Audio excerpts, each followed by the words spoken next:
जलवा में रोवे चलवा मछलिया। बेटी ले ले रोवाले हो पापा हो कवन पापा, कैसे हम करी बेटी के दान।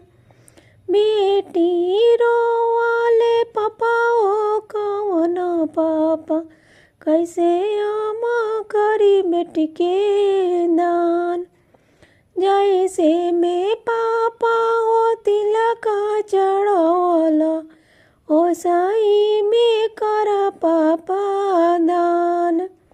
जैसे में पापा हो तिलक चढ़वला, ओइसे में पापा कर देवा के दान। अखियाँ के लोरवा पोछी बोलले अपन पापा, मुँहों से निकले ना बोल। तिलक चढ़ावत बेटी कुछु ना बुझवले, दियावा दान करत बेटी फटेला करेज।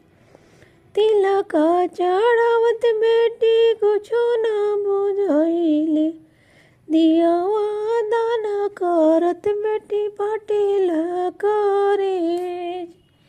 बनवा में रोवाले बन के कोयलिया, जलवा में रोवे चलवा मछलिया।